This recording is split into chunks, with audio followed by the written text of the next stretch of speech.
Hey everybody, so welcome back to Jim Bob's Garden. So today what we're going to do, I've been making weed tea, but today what we're going to do is we're going to make compost tea. Now I don't have a setup for compost tea, and I've been doing a lot of reading and watching videos, a lot of different ways to make compost tea. So what I'm going to do today is I'm going to show you what I've come up with as a solution, fairly low cost solution on how I'm going to go about doing it here. Now some of the things that I've gotten for this project, I got a bucket and a lid. I have got an air pump that I got at the aquarium store. I have a stone bubbler. Now the air pump and the bubbler cost me $20.62. The bucket cost me $6. So we're looking at, you know, all in all about $25. Now I have I have two fish tanks in my house, so I have some other stuff that I'm going to be using. These are net bags that you get at a fish tank store that you can put like charcoal, activated charcoal and such in, and put them in the bottom of your filter. So I got those. I don't know how much they cost anymore because I've had them for years, so they were no cost to me, and some leftover tubing. So now the goal is that I want to fill these bags with compost, and I want to hang them inside. So to do that, I want to be able to wrap them around here and tie them off so that they hang in the water but don't necessarily fall down to the bottom. So to do that, I want a notch right about there. So for that, what I have is my handy dandy soldering iron. So with the soldering iron, I'm just going to put a notch, because what I want to be able to close this lid, mostly to keep the cats out and to keep anything from falling into it and so on, and just because it's neater and cleaner that way. So I'm just going to take that soldering iron and I'm going to make a small notch in the plastic that I can run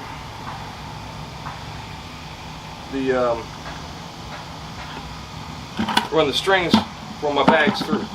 Alright, so I'll be able to run that right through there. And so I want it right above where the handle joins the body of the bucket. Now this is just my idea. I've never, really haven't seen a video showing this, but it seems to me like this would be the best way to do it.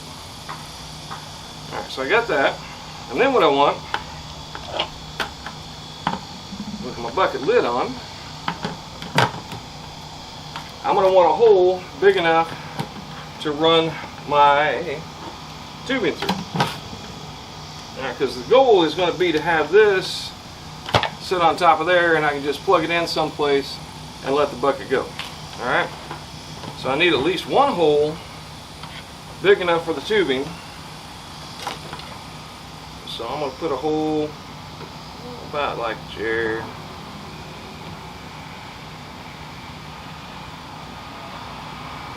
A little bigger.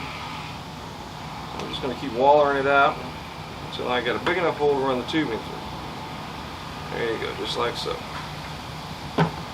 And then I want at least one other hole to let the air out. I'm going to be pumping air in, so I need the air to be able to come out. So I'm just going to punch a couple of holes over here so the oxygen has a chance to come out of the bucket. Alright, now if for some reason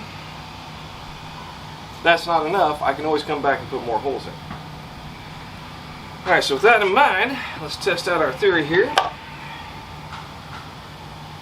We should be able to, that's nice and hard. Run that through the notch. Alright, basically just tie that off like so, around the handle, so that it can go down in there, and see if I can close the lid now. Yeah, not too bad. Probably should make some notches a little bit bigger.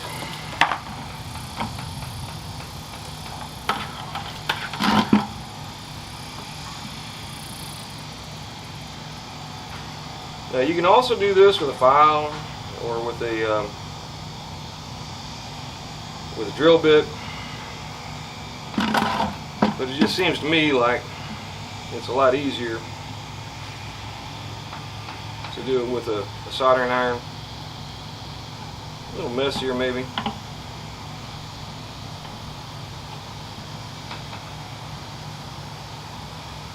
You do want to kind of clean up the edges so the bucket can snap, I mean the lid can snap down on it. Keep in mind this is for you. I'm assuming you're not going to be selling this. So if it's good enough, it's good enough.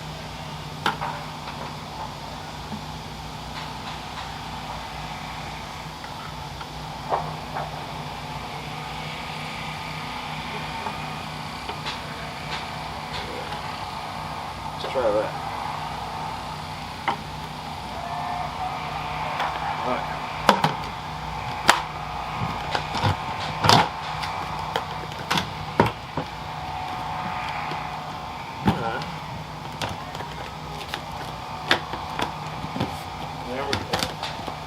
Alright, so bucket's done.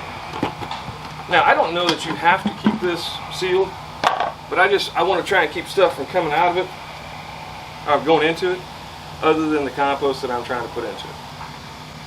Okay, with that being said, what I'm going to do is open up our fish tank aerator. And it comes with a couple of little booyahs. One should be a check valve, the other one's a multi-porter, so you can send it in 2 different directions.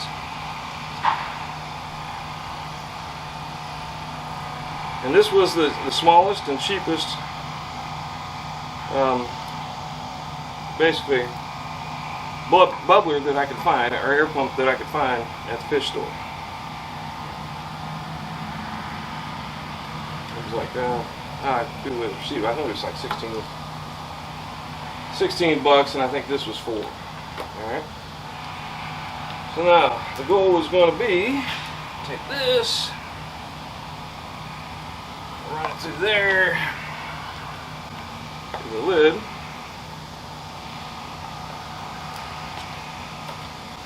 And we're going to put our bubbler on there. So the bubbler does 2 things. It adds oxygen to the water, which is going to help with making this a aerobic solution rather than an anaerobic. I don't want it to be anaerobic, because if it's anaerobic, then primarily what you're growing is bacteria, and we're trying to get fungal growth in here. I want to make sure I've got enough room down there, and then this will go like so. That'll just sit like that, and then what I can do is when I'm done, I just pick this whole thing up, set it aside, and when I'm ready to go back, put it back to work again, we're going to do it like so. Alright, so with that being said, let's make some compost tea. Okay, so main ingredient of your compost tea is going to be water. Just like any other tea, you want some water, and then you're going to add the tea materials to make the tea. Now for this, you want to make sure that you don't get chlorinated water. You're trying to create bacteria, fungal materials. You're trying to create something that's going to grow, and if you have chlorinated water, it's not going to grow. So now I have a rain barrel that I use, which is really handy for things like this. This is obviously just runoff straight from the roof. It's just rain, no bad chemicals, nothing in it. I highly recommend it. If you cannot do that, there's some different ways you can go about it. You can use distilled water, but it would seem like it would take longer, plus you got to pay for that. I'm trying to do this as cheap as possible. The other option is to take regular tap water and basically set it in a bucket, set it outside, and let it basically dechlorinate. Now all of the chlorine materials, all the chemicals will not come out of that water, but the chlorine itself typically will evaporate in about 24 hours. There is something that you use for fish tanks called Dechlorinator. I don't know that I would recommend it, just primarily because it's another chemical you're adding to, and all of this is going to end up going into your garden. So, you know, do what you think is best. Rainwater by far is the best. If you can collect some rainwater, that is the best way to go. All right, so we're not going to fill this all the way to the top, but we're going to fill it up pretty close.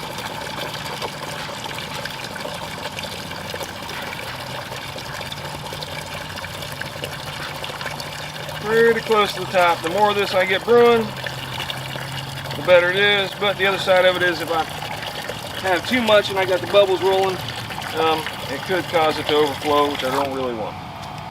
So I'm going to go about a couple inches from the top. All right, then we'll go get some compost.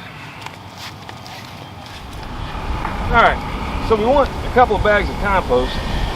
Now, when it comes to compost and doing this, it would seem to me like you want to go down in the middle of your compost a bit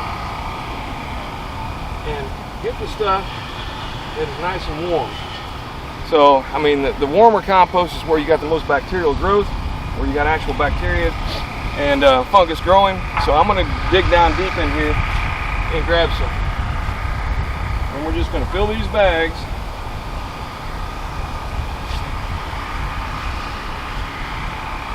Some nice rich compost. Now, you can use store-bought compost. You can use pretty much whatever you want to in these bags. But whatever you put in is what you're going to get out. So for me, I want that nice, rich compost that I've grown here locally in my garden, because I know what's in it. All right, so let's go. We'll finish this up and we'll go put all this together. All right, so we got our bags of compost, we got our water, our bucket is set up. Now the bucket I should only have to set up that one time. Hopefully this will be everything I need for compost tea in the future. All right, so I'm gonna run that through there, tie that off on the handle, just enough to hold it in place. I think anybody's gonna come and try and steal it.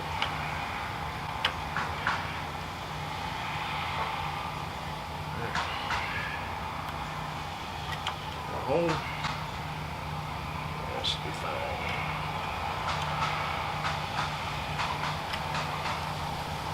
Alright.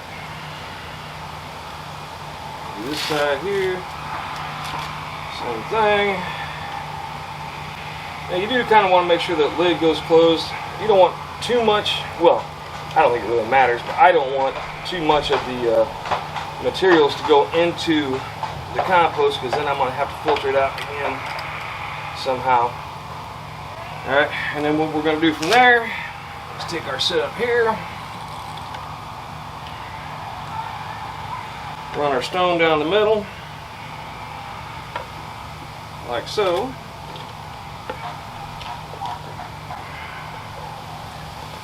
So that's sitting where I want it. I'm trying to get it right in between the two bags. So there we go, that's the setup right there, and you can see that I got my air stone down at the bottom creating bubbles, and all we need is just a little bit of flow.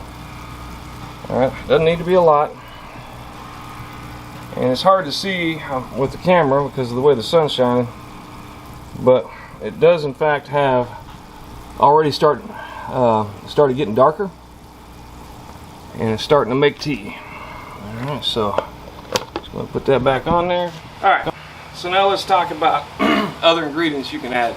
There's a lot of different things you can add besides just the compost. You can add molasses, you can add kelp meal, you can add other ingredients, other fertilizers if you want. Me personally, I'm not really into spending a lot of money on all this stuff. But in this particular case, I am, because we have some, and we did buy this for the purpose of using it for this. I am going to use a bit of molasses in here. Alright, now how much? I've seen everything from a tablespoon to a couple. I'm just going to add about that much.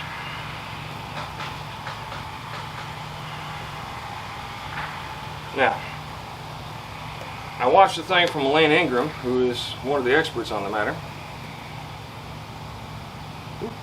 Man, I'll clean that up in a minute. And she says that you don't want to use molasses. And the reason is that molasses tends to grow bacteria. For me, I'm thinking the bacteria is not really a bad thing. I'm thinking it could actually be beneficial for me. Because I have such sandy soil, I want to get as much life in there, whether it be bacteria or fungal growth, as I can into the soil. So the more stuff I put into it, the better off I am. So I went ahead and added a little bit of molasses. Not a huge amount, just enough. All right. And like I said, the bubbler shouldn't stir that in. I mean, you can stir it in if you so desire. The bubbler should keep that going. And basically, like I said, the bubbles do two things. One, it provides oxygen for the water. And two, it provides a movement of the water, so that basically it'll kind of flow through those bags and get that good composted bacteria and materials into the water itself. So how long do you let it sit? I watched a bunch of videos this morning. Some people say 24 hours, others say 24 to 48. Again, Elaine Ingram, who's a very knowledgeable source on this, says 24 hours. If you go longer, once again, you get too much bacteria. Now, I don't know if any of y'all made beer or wine, but essentially sugar and yeast will create, which is a bacteria, will create alcohol. So if you leave it too long, I'm thinking it could start to ferment and could start to actually create a more bacterial-ridden, more of a undesirable effect.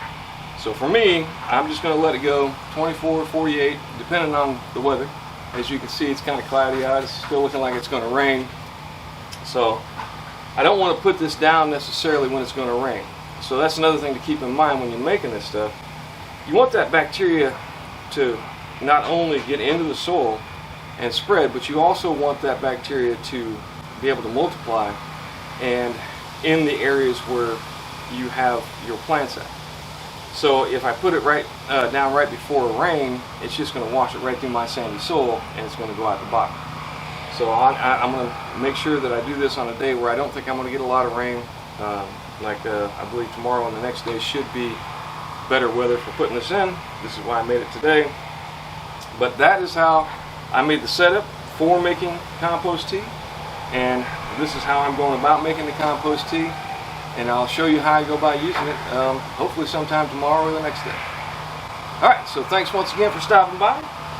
Do me a favor, like, subscribe, let me know what you think, and make a comment. I mean, there are a ton of different ways to make compost tea.